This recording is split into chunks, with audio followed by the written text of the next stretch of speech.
Magandang araw sa lahat. Sa video ito may ipapakita ko sa inyo kung paano mag-testing ng FET transistor o field effect transistor. Ang field effect transistor ay may dalawang major classifications, ang JFET at saka MOSFET. Ang JFET tinatawag na junction field effect transistor at ang MOSFET ay metal oxide semiconductor field effect transistor. Ngayon ipapakita ko sa inyo ang paano mag-testing ng MOSFET. Ito ang MOSFET, ang schematic symbol ng MOSFET transistor. Ito ang tinatawag na N channel at saka ito ang P channel MOSFET. Yan. Ang N channel MOSFET, kung mapapansin natin ang negative dito, ito ang negative ng diode ay nakakonect dito sa drain. Ito ang tinatawag na drain, gate, drain, source. Ang negative ng diode nakakonect sa drain. Ang P channel naman, ang kaibahan nila, ang P channel, ang positive ng diode sa ilalim nakakonect dito sa drain, ang positive side ng diode. Ang negative dito sa source. Ngayon ang may ipapakita ko dito ang actual na number ng MOSFET na transistor ang gamitin natin sa pagtesting. Kung nakaharap sa atin ang transistor, ito ang gate, drain, source, at ito ang gate, ito ang number 1, 2, 3. Pag nakaharap sa atin ang MOSFET o ang transistor, 1, 2, 3. Ayan. Okay. Parehat din dito sa isa sa P channel. Ganyan. 1, 2, 3. Gate, drain, source. Ang dito sa N channel, ang number ay IRF 540N. Dito naman sa isa sa P channel, ang number niya ay IRF 9540N. Yan. Papakita ko sa inyo ang pagtesting ng actual.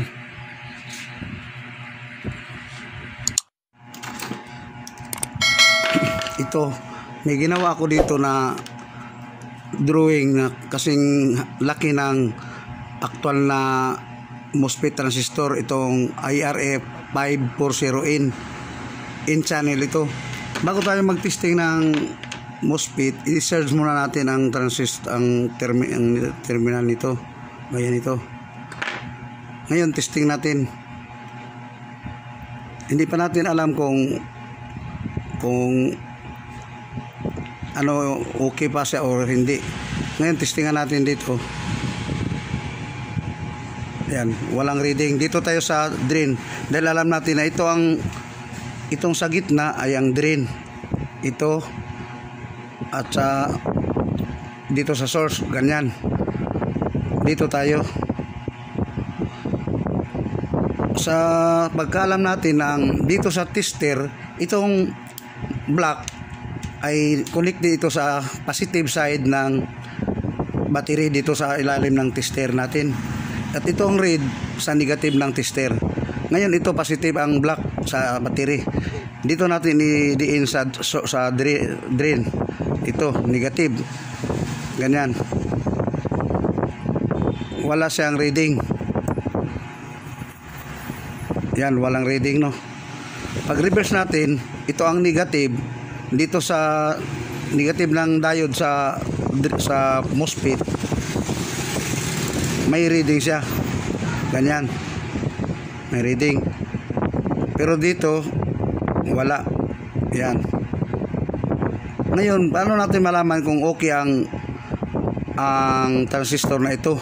Kung talagang okay. Pag reverse, wala siya. Ngayon, ang gawin natin, i-charge natin ito ang gate. Dahil hindi ito mag-function pag walang supply sa gate. Dito, ito ang negative.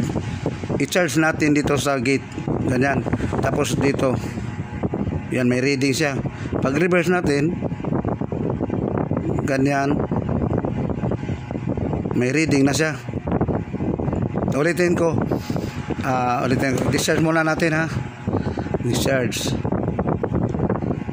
Ngayon, mag-testing natin. Ganyan, wala. I-charge natin ang gate ng positive. Kasi positive ito. Sa positive ito ng battery. Charge natin. Reading natin sa drain.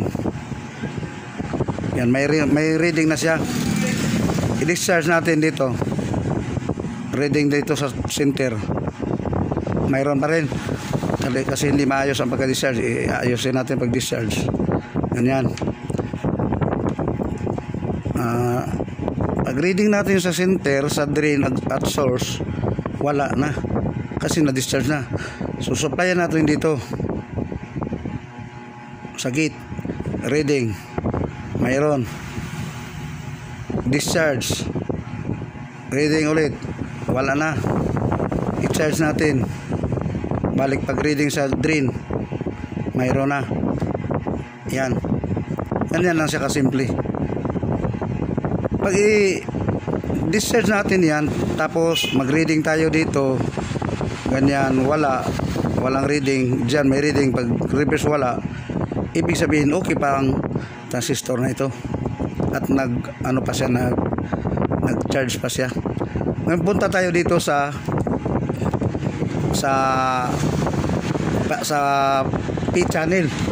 Ito ang actual na yan, hindi masyadong makita, pero ang number nito ay IRF 9540N. Ang P-channel. Yan, P-channel.